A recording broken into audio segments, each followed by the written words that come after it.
प्रस्तुत अछि मनोज शांडिल्य जी कविता विश्वास।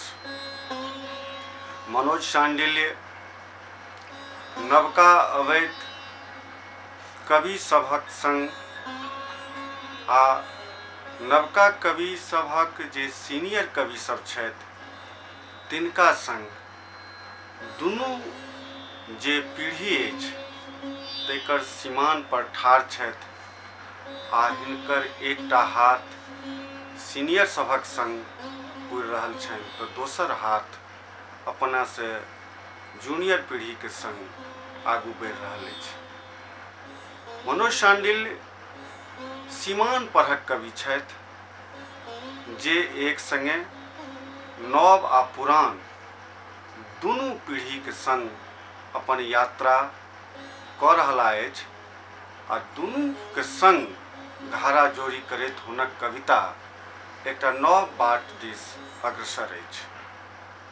भरोस के कवि छथि मनोज शांडिल्य आ ई कविता हिनक विश्वास। मूल लोक सभक बीच छटपटयबाक समकालीन धर्मक पालन करैत निधोख जीव रहल छी हम। मूल लोक सभक बीच छटपटयबाक समकालीन धर्मक पालन करैत निधोख जीव रहल छी हम। जतेक लग जाइ छी तते होइ छी भवकसँ आक्रांत। जते लग जाइ छी तते होइत छी भवकसँ आक्रांत। लहासक दुर्दांत दुर्गंधि झिकय दौगैत अछि प्राण। मुदा एहि सभक बीच बिहुसैत अछि कतेको रास फूल आ उड़ाहैत अछि हमर चित्त में बैसल गादि के। एहि फूल सभक अप्रतिम सुगंधि बनैत अछि संजीवनी हमरा लेल आ बचा लैत अछि प्राण। विश्वास अछि, विश्वास अछि यह सब जियौने रहत हमरा। एहि फूल सभक अप्रतिम सुगंधि बनैत अछि संजीवनी हमरा लेल आ बचा लैत अछि प्राण।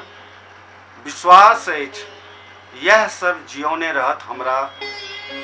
हम जनैत छी, हम जनैत छी यह फूल सब अपन अपन रस रंग से भरैत अछि हमर कलम में मोइस। रचैत अछि कागज पर आखरक अरिपन। हम जनैत छी यह फूल सब अपन अपन रस रंग सँ भरैत अछि हमर कलम में मोइस। रचैत अछि कागज पर आखरक अरिपन।